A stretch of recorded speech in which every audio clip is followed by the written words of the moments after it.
All right, let's talk money for a moment. So we've already discussed your closing costs, and of course you're gonna have your down payment, which is gonna depend on the loan type, assuming that you are getting a loan. But outside of those things, there's a few things that we still wanna be aware of. What are those things? So number one, we're gonna need our earnest money deposit. So when you write a contract offer, we have to say, hey, I'm serious. You wanna tell the seller, hey, Mr. and Mrs. Seller, we want your place. We're not kidding. So we're gonna put our money where our mouth is. And typically that's usually gonna be around 1% of the sales price. Now, of course you can put more and you can put less. However, if you were to ask, hey, what's the standard where people take you seriously? 1% of the sales price is the normal amount that you'll see. Now, some people will put less, and that's okay, except for it does make your offer look weaker. So if you wanna be for real, try to get as close as you can to 1%. Now, if maybe you're in a multiple offer scenario and you wanna look even stronger, then put more than 1%.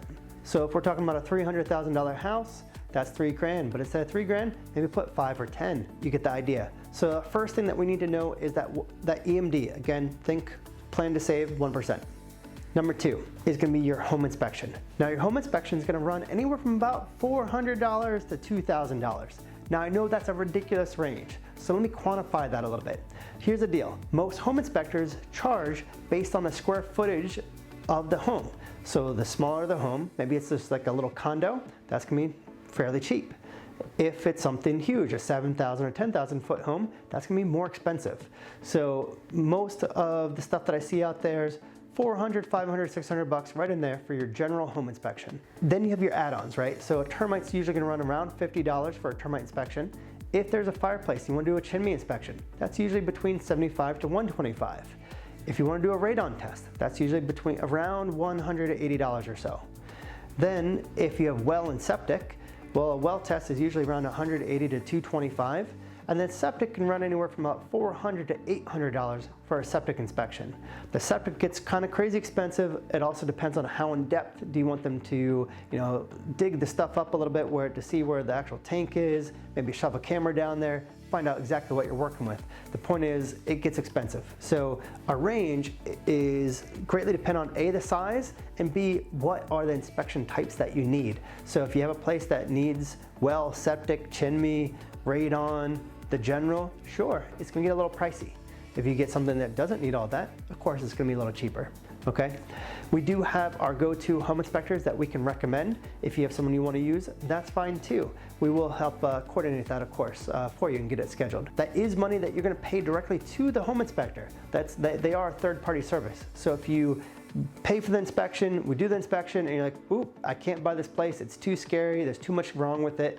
Unfortunately, that money is sunk money that is going towards them, but if we were to bail, at least you didn't get into the house, and that's why you do it, so you know exactly what you're getting into. Now, the next bit of money that we're gonna need to deal with is the appraisal.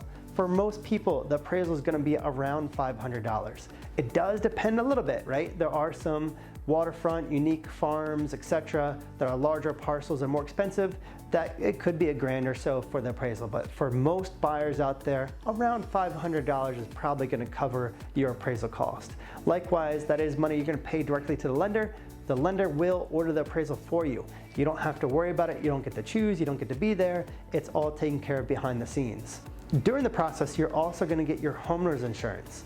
Now, your homeowner's insurance, it's gonna depend on, is it a small little condo, or is it something bigger, or is it waterfront? So the range, I'd say, could be maybe as low as 600 bucks. If it doesn't need flood insurance, it's just a single family home, a lot of people are around that, let's say 1,000 to 1,600. It does, again, vary a little bit. And with all the storms that we've been having the past year or so, it keeps kind of getting more expensive. Now, you don't have to pay that upfront per se. Most people just pay that at settlement day, which is part of that total closing cost that I was referring to earlier, as that 4 to 4.5% in most situations. That's partially because of this homeowner's insurance does raise that up a little bit. So again, if you're gonna get some kind of waterfront that has a real hefty fee for flood insurance, of course those numbers are not gonna be quite accurate because those are more expensive. So at settlement day, you're gonna have, or the day before really, you're gonna have the balance of your closing costs plus whatever your down payment is. If you're doing 100% financing, then of course you don't have any down payment. But if you're putting 3% or 5, 10, 20% down, you're gonna have that down payment that you're gonna probably send a wire in, plus whatever the balance of your closing costs are. Just to recap again, we're gonna have our earnest money deposit, our home inspection, our appraisal, and then day of settlement, or maybe the day before, whatever the balance of your closing costs plus your down payment. So those are the key things that you need to know for money. Let me know if you have any questions.